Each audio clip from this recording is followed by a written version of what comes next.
Welcome back to this YouTube channel. My name is Salvador Briggman, and on today's video, we're talking about the do's and the do nots when it comes to launching a Kickstarter or an Indiegogo campaign. If you've been thinking about gearing up to the launch of a crowdfunding campaign and you're wondering what should you do and what should you do not do, in today's video, that's what we are covering. That's what I love to cover on this YouTube channel as well. I love to demystify the process of going out there, kicking ass, taking names, and launching a successful crowdfunding campaign. Not only do I do that on this YouTube channel, but I also have a great blog out there called crowdcrux.com, and as well a podcast where I interview guests every single week, sharing with you what's happening behind the scenes of their major crowdfunding campaigns. We also publish a version of that as well on YouTube, where you can listen to the Crowdfunding Demystified podcast as well on iTunes and Spotify. You can kind of listen on the go. You're going out to work and you can listen in the car, or if you're doing dishes, you're going on a run or a walk, you can also be listening to that podcast at the same time. So let's kind of get into this video and get to the crux of how should you be acting, thinking, and what are some of the do's and do nots going into that launch process.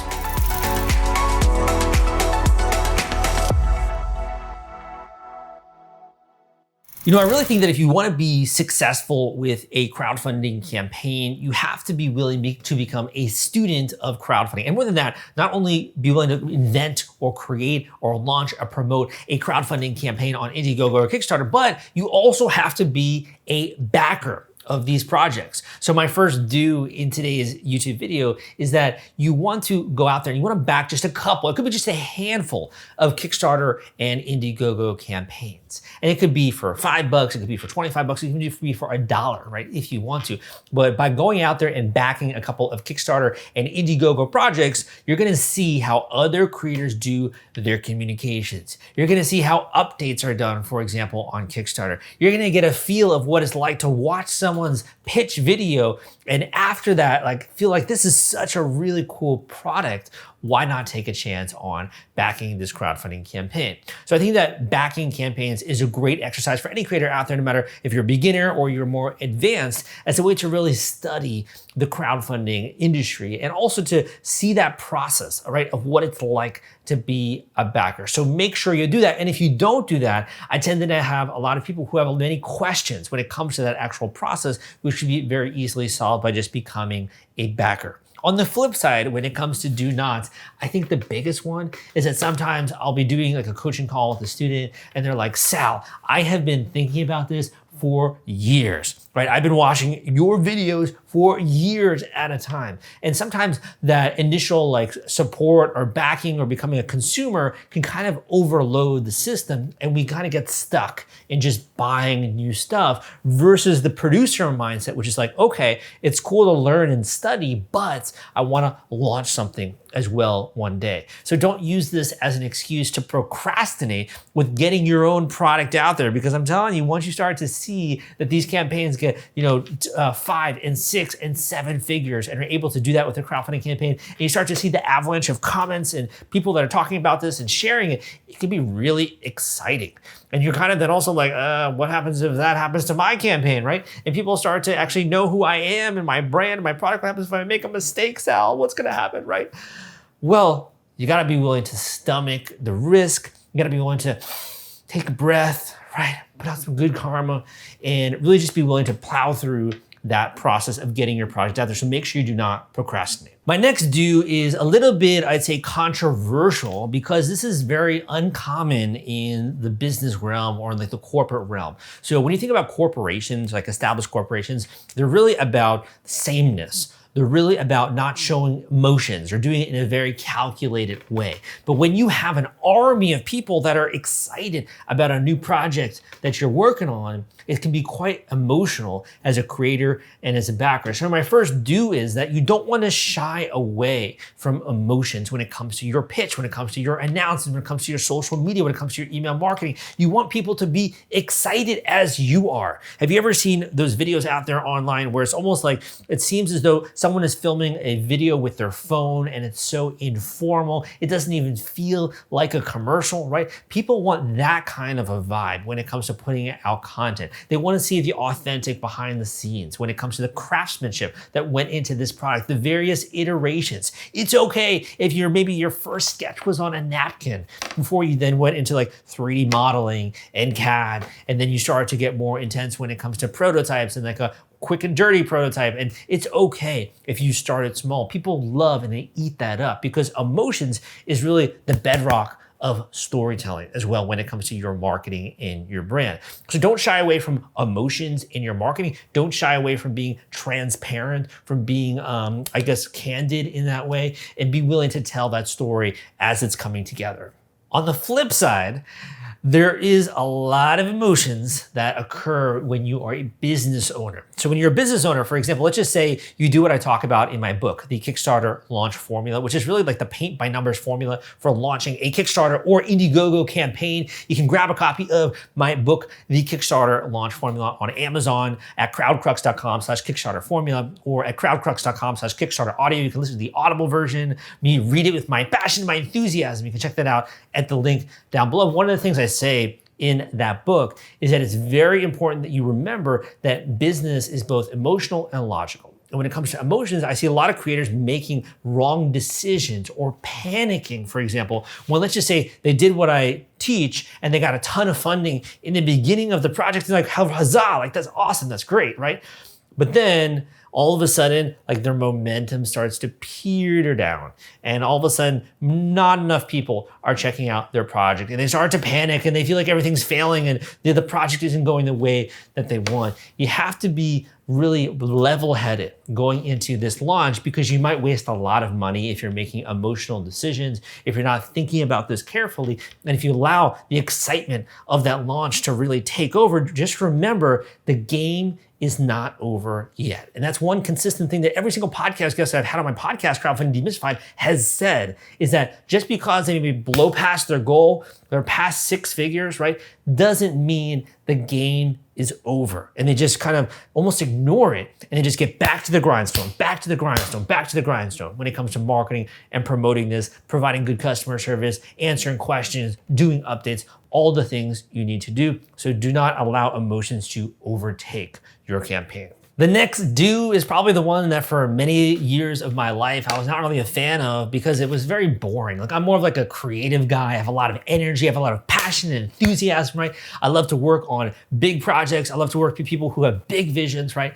But when it comes to having that big picture mentality, you also have to be budgeted and planned out. And we think of that as more of like, I guess, the logistical role, right? When it comes to the project, you need to have a certain sense of budgeting. What kind of budget are we going to put into launching this project when it comes to, development of those rewards and perks? What kind of budget are we thinking when it comes to marketing and advertising and bringing on subject matter experts and coaches like myself to really help when it comes to a launch and to make sure you have a robust team going into that experience? You need to get just a tiny bit budget minded. And you can even just do that with like an Excel document. You can use a Google document. You can even just use a notebook. You need to begin to think about the budget going into your campaign, because I have creators who come to me and when they haven't thought about the budget, all of a sudden they're having to then make rash decisions. They're not very aware of what they need in terms of a successful outcome with the project. And it fills you with just a lot more anxiety when you're not fully planned out. You're not really thinking about the budget. So my next do is to think about the budget and make that very carefully when it comes to your product, your marketing, and everything going into the campaign. On the flip side, my don'ts to kind of accompany that is don't expect something for nothing. Now, there are experiences all the time where we have someone who like wins the lottery, right? And all you gotta do is like buy a lotto ticket and you win a massive amount of money. But I would say that is definitely not the norm. And it's not a strategy that you can rely on to produce consistent results. So don't expect something for nothing. Even if you have an incredible idea, you still have to execute on that idea with a fully functional product that looks beautiful, that's designed very well, made out of robust materials. For example, if it's a new invention that you get out there to the world. And even at that point, you still have to think about, okay, I have a great product, which is made of really cool materials and is very well designed, but how do I convince other people that they need this in their life? How do I get this in front of them, right? How do I get their attention when it comes to the functionality, the benefits, and everything that goes into that? How do I really make that sale happen? How do I empower my marketing to do my work for me? So regardless of where you are in the process of launching a Kickstarter or an Indiegogo campaign or a crowdfunding campaign, you got to be thinking about this in sort of a different way. It's more of about an investment process, because you are investing your time, your energy, your budget, and your attention into launching a project that is then going to pay dividends long into the future, right? So you're not only going to be getting funding when you go live with the project, if you do it right, you're not only going to be having people check it out, sing your praises, join your tribe, join your community. This is what I talk about in my free course at crowdcrux.com/Kickstarter. In that free course, I share with you how to build that community from scratch. How do you get people to view your video and to look through your campaign page? Interesting rewards. How do you drive traffic and get pledges? I talk about that in my free course at crowdcrux.com/Kickstarter. And really the hallmark there, the culmination of that, is that you're going to have a successful campaign. But you have to be willing to invest your time, your attention, and your budget into making that snowball begin to happen, so you can have a huge snowball, right, that's collecting more and more attention and traffic, right, when it comes to that. As kind of a jumping off point, and I don't want to beat a dead horse here, which is a horrible saying, but I don't want to do that. You don't also want to be skimpy when it comes to your rewards. So for example, those perks and rewards, sometimes I will have a creator who comes to me and they're like, Sal, you know what I'm going to do? I'm just going to give like a mug or something that people wouldn't even really want to own, but something just really small. And that way I have huge profit margins in my crowdfunding campaign. And this is a brilliant idea, right? And I'm like, well, I mean, theoretically, you will have higher profit margins, but you're going to have less people want to back it. Less people want to actually own that thing. They don't want just a mug, right? Maybe they want the end product, or they want to have an even deeper experience when it comes to your project. So you really have to be mindful of the rewards and not just be willing to try to, again, give nothing and get something in return. You want to think about a win-win situation. How can you have interesting perks and rewards, a good profit margin as well, but you don't want to just maximize for profit, because then you might have not very compelling rewards that no one's going to back or want to own.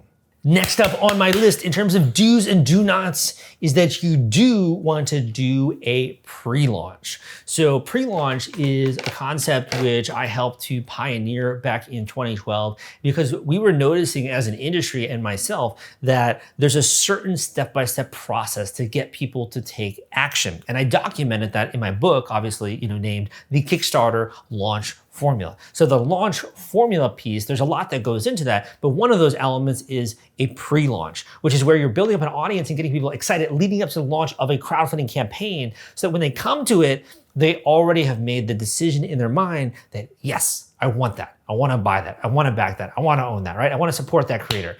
They've already come to that conclusion, so they can take action very quickly. Very similar to, like, I don't know, if there's a new product announcement, let's just say like a new pair of shoes or something, right? If you ever seen, like, I think they're called gearheads or sneakerheads, you'll have people literally line out the door waiting for this new drop, this new release of a new pair of shoes.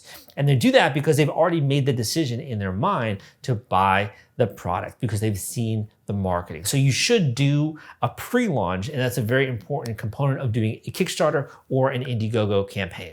On the flip side, you don't want to make this pre-launch be like the only silver bullet that you have in your arsenal when it comes to launching a project. You can get this right, but then you can fail to follow up. You can fail to do some of the other things that I teach when it comes to marketing and promotion and PR, right? And influencer outreach. If you fail to follow through with a really strong start, you maybe could have turned what is, a base hit into a home run, but instead, because you weren't hustling, because you weren't following through, you only got to a certain point, right? So you never want to just like pull your punches in that way. You want to go hard for that entire 30 days if you're live, or 60 days if you're live, right? When it comes to your Kickstarter or Indiegogo campaign, and not just pull back with like, oh, I did one thing right? You really want to use this as an opportunity to show up in your full capacity, to have all cylinders firing, and to make sure that you're having momentum and continuing to put energy, attention, funding, and budget into marketing and promoting your campaign, even if you already have a strong start. At this point, if you've been enjoying the video, give me a thumbs up so that other people know this is worth their time. But the final thing that I will say is that business is a team sport. And I've had to learn this the hard way over the years as well, where you can't be good at everything. You got to have a team of people that are helping you. Business is really a team sport in the same way that if you're doing something huge, like you're buying a new property, you're probably going to have a lawyer, or you're going to have a real estate agent or an accountant who's going to help you with various items when it comes to that deal. If you're buying a business, you're most certainly going to be having a lawyer, right? When it comes to helping you through that process. So whether you're hiring a coach or a lawyer, or if you have a medical issue, you're going to consult a doctor, it makes a lot of sense to surround yourself with people who are more knowledgeable than yourself, who have really gone through this path over time. And even if that's a member of your team that can help you just with a little bit, like social media marketing, could be like a friend or a family member, right? Who just knows a little bit about social media marketing, they can then allow you to be far more successful, and you can move from the role of like, oh, I'm going to be that marketing specialist or that social media specialist or whatever it is. You can move more so into the role of like, I'm going to lead the team. I'm going to lead the charge, set the pace, set the goals that way. So that's definitely one major is that you need to assemble a team. And on the flip side, do not go alone. Do not try to do this alone. I think you can be misconstrued, right, when I say something like that. But going this alone doesn't just mean like, oh, I need to hire a huge marketing agency, or I need to hire, a coach every single day to be talking with me going through this process. All that I mean is you need to be willing to seek out education, information, whether that's books, whether that's audio like my podcast, whether that's the YouTube videos, and continuing to watch them. You don't want to go this alone. And when you can hear about some of those other people that are going through the process, or some of those top tips and advice, it makes it so much easier, because you can avoid major pitfalls which you might have fallen in that would lead to failure, that would lead to someone not being successful. And unfortunately, that's why we still have success rates that are not as high as they should be, in my opinion, when it comes to that industry. And of course, those success rates vary from category to category. On that note, if you do want help going into this process and you're ready to invest in really getting your project where you want to be, I recommend getting help as early as possible, because I can have a huge, profound impact. The same way like a golf swing, right? If I just adjust your swing a tiny bit, it has a huge impact on where the ball is going to go in the future. So the sooner that you can book an individual one-on-one coaching call with me, the better we can build a strong foundation for your launch. Make sure it goes the way that you want to, and also talk about tools, techniques, and resources that are not discussed and are only really happening behind the scenes. I can also introduce you to other people in the industry, and for a select few, maybe even work on a project if you have a really big and compelling vision. But thank you so much. Go down below if you want to book an individual one-on-one coaching call. Go to the link at crowdcrux.com/coaching. It'll tell you more about that. Fill out that form there. Let me know more about you, about your project, about your goals, and we can get that call scheduled. Book your individual one-on-one coaching call at the link down below at crowdcrux.com/coaching. Thank you so much. If you want more videos like this, my name is Salvador Briggman. Give me that subscribe button on YouTube. Turn on notifications. That way you'll get notifications when I put out a new video. But take some action this week, and I'll see you next week.